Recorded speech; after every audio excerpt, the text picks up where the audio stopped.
Thank you so much for choosing Morning Live. Now, the United States Democratic Caucus in the House of Representatives will meet later today to set in motion an impeachment trial against President Donald Trump.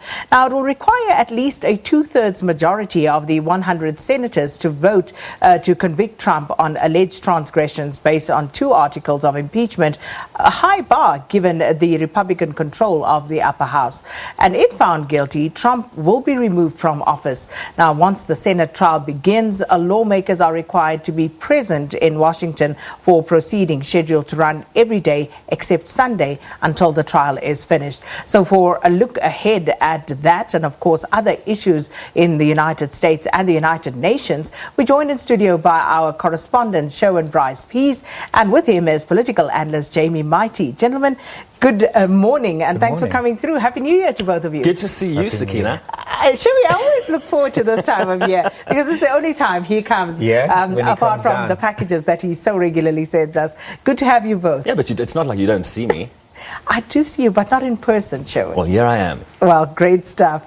Jamie, at least we see more often. I'm local. Yeah, Jamie is local. But let's talk about Donald Trump and this impeachment trial. Now, as far as I can remember, even before Donald Trump became president, during the elections, people were already talking about the impeachment of Donald Trump, Sherwin. But let's not forget that Nancy Pelosi didn't want to impeach. Initially, Nancy Pelosi was kind of the gatekeeper of the progressive part of the Democratic Caucus that was pushing for this impeachment right from the get-go. Nancy said he's not even worth it. But the Ukraine issue is what broke the levee, Sakina.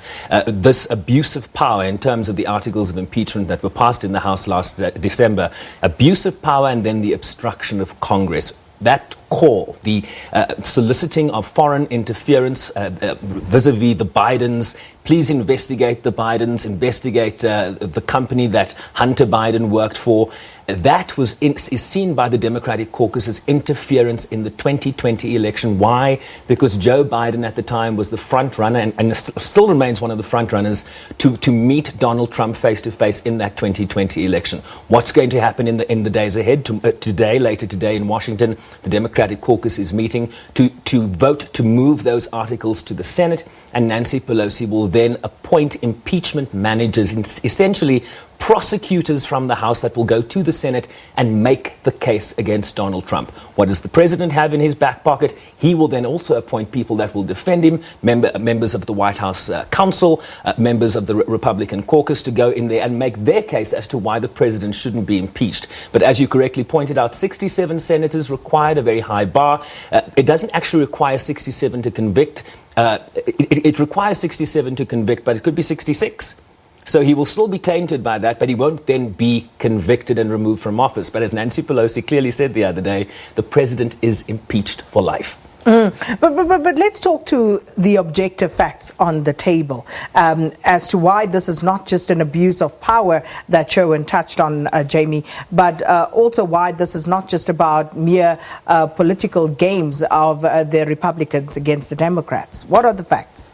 Well, I think it's a complicated argument when you look at it, because when people are talking about realpolitik, they're like, this is how American presidents actually operate. You know, they make these kind of calls. They make these tough demands of other leaders. They do push. They do operate the hegemonic structure to get the benefits of America. So Trump is arguing at a political level that you are singling me out for the business of being the ruler of the world or the global policeman. We have to play tough. We have to make our allies act in certain ways, and one of the ways we do it is with money. So that's the political argument, and that's where some of the political support for Donald Trump is coming from, because people are then saying, yeah, he made the call, yeah, he made these requests, but this is actually just the way the office operates. But obviously, there are some issues around asking for quid pro quo and asking for your political rivals to be investigated. I do, however, think that it's going to be very difficult for the bipartisan nature of this to be ignored. Because right now, Donald Trump is going on rallies to make his case to his base. The challenge with Donald Trump is that he was able to ascend to the leadership of the Republican Party by having an unshakable base, by having that 40% which would not move from him. And if you look at the polling data from the Republican Party, over 90% of Republicans believe that this is a political hit job. They believe that this is an attempt by the Democrats to get an electoral outcome by other means. So you couldn't beat us at the ballot in the electoral system we have. So now, from the very beginning, you have sought out to remove this guy, whether it was the Mueller process, now you've got the Ukrainian process, and if that doesn't work, you'll come up with a third process. And that's their narrative. And Donald Trump is a different political actor from previous presidents, and he is playing the game. I mean, it's critical to note that this particular process is happening close to the finish line, and that finish line is the actual elections. So the State of the Nation is going to be early in February, as well as the Iowa caucuses. So whilst you are having Democrats debating, having caucuses, New Hampshire, the State of the Nation, you have this impeachment trial in the same vicinity, muddying up the waters. So this proximity to elections is going to make this a more bipartisan divisive issue, not a less bipartisan divisive issue. Which is also interesting. Nancy Pelosi, of course, making the appeal to the lawmakers to try and appeal to their sense of integrity, saying, you know, you should be loyal to the Constitution and not to your party or to the president. Let me explain how the Senate trial works. The Chief Justice of the United States presides, and he will administer an oath to all 100 senators that they will render impartial justice. Now, that's very difficult. You know, 4 senators, Democratic senators, for example, who want to beat this guy in 2020 were on a debate stage last night. Amy Klobuchar, Elizabeth Warren, Bernie Sanders, and the former vice president of the United States, who was Obama's VP. So it's going to be complicated. The Republicans can make the argument, well, these guys are competing against him, so how are they going to, render impartial justice? But you've also heard from the Republicans to say, we don't think this process was fair. I'm ready to exonerate the president. Some of them were ready to dismiss this before the Senate trial, just when the Senate trial got underway. But some moderate Republican senators, Sakina, have said, hang on here. I've also got tight races in places like Maine, in places like Colorado, where, it's 50-50 as to whether these Republicans will return to the Senate and when the Republicans could therefore lose that majority. So Donald Trump could essentially win the election, but there could be some fallback for Republicans in terms of losing the House. And that will just make him sort of a dead rubber, if you will. The president won't have control of the House of Representatives, won't have control of the Senate, and how will you legislate? We'll have to get back to bipartisan legislation in that sense. Exactly. But the whole Iran issue, has that have any sort of impact on the vibe that currently exists?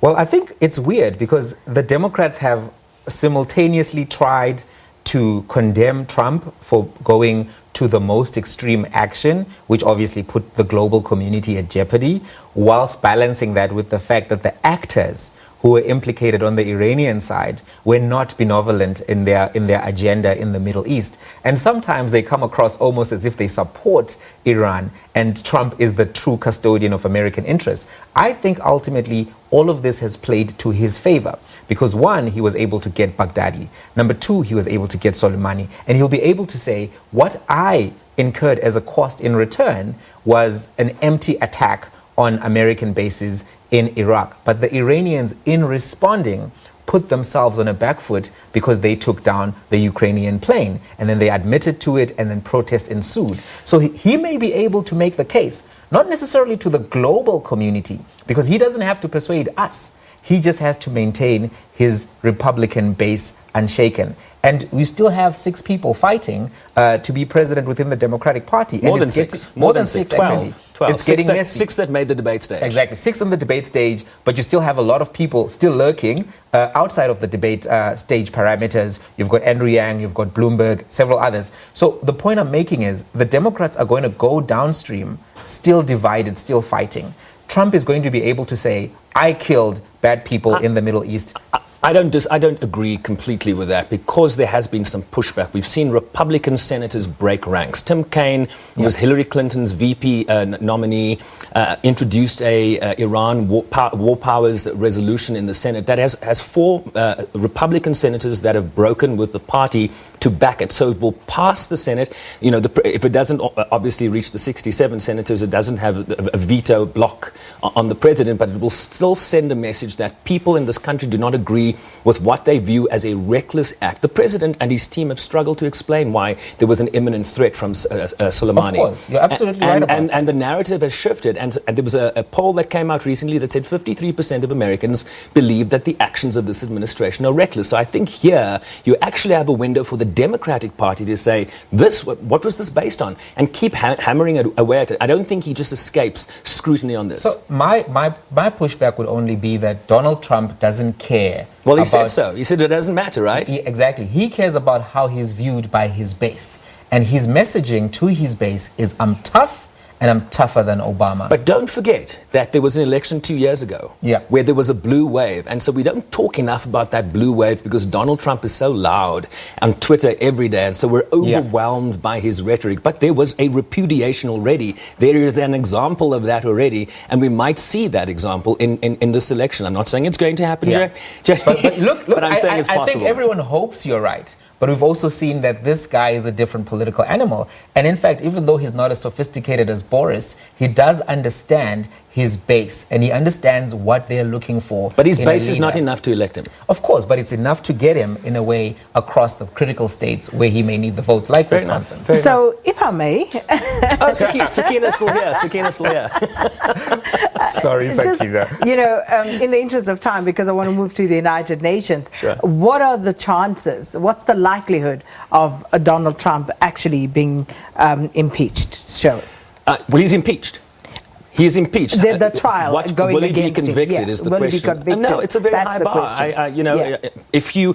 If we move to a phase where enough moderate Republican senators say we now want testimony, Democrats this morning are introducing new documents from the House that they want the Senate now to consider that impugns and brings new weighty evidence to this conversation. That if enough Republican senators say we want to hear witnesses, and John Bolton, the former national security advisor, and others, Mick Mulvaney, the acting chief of staff, are called to testify. John Bolton has... Fiona Hill, one of his deputies in the House, when she testified, said, I was instructed by John Bolton to go and tell National Security Council lawyers that he does not want to be part of this drug deal with Ukraine. Now, that is very revealing. He wanted cover from the lawyers in case things went down this road. It's gone down this road. People need to hear from John Bolton, and if enough Republican senators call him, the president has already said, I'm going to use executive power executive privilege to block him. Now, how that plays out, but if John Bolton testifies, I think that could be powerful, damning testimony. And everything in the United States is live on television, Sakina. And of course, the next election, what are Donald Trump's chances? So look, I think that there won't be 67 votes. There may be a majority, but they won't be absolute, the majority that's required, the 2/3. But I don't think that this is going to really hurt Donald Trump because he has prepared his audience for this particular event. He's been calling it a witch hunt. He's been calling it a circus from the jump. And the language coming out of the Senate on the Republican side has been echoing that. They've been saying that they're going to work with the White House to squash this. Right. So I think the real challenge is going to be for Donald Trump. If a strong candidate from the Democratic Party can emerge from this process. If it's going to be either Biden, Warren, or Pete Buttigieg, who is a good contrast to Donald Trump because he's queer, he's young, he's served in the military, and he's clever, he's smart. He's smart, he's winning debates. So if you have a Buttigieg versus Trump, maybe you'll have an Obama moment. But if you have Biden... Would you, though? Given that the Americans voted for Donald Trump, do you think they would make that sort of leap? Let's not forget that a majority of Americans voted for Hillary Clinton. But you have this anomaly called the Electoral College in the United States, where you have to win, a certain number of states with so many Electoral College electors in those states, and you have to piece together 270 to win the election. Hillary fell short, but she actually won over 3 million more votes than Donald Trump. So, this is also a long-term debate. Democrats want to change this system. Democracy is about majority, and if majority rules, Hillary would be president right now. So Does he have a chance? He absolutely does. But you said it's near the end of the race. I was going to say it could be a relay for Donald Trump if he wins the election. But Very interesting. As you correctly point out, a strong candidate required. Can't wait to see that. Would love that runoff. Can I just say something on the Senate trial? 3 things can happen in there. You can be acquitted. You can be acquitted if you're dismissed. You can be censured by the Senate, which could be an off-ramp.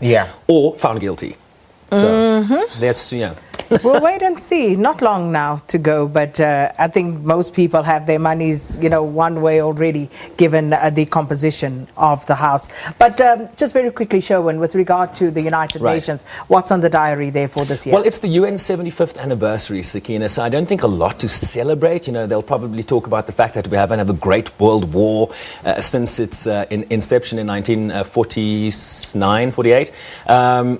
But multilateralism under threat, the climate change and SDG agenda not being implemented. We're in the last decade of implementation.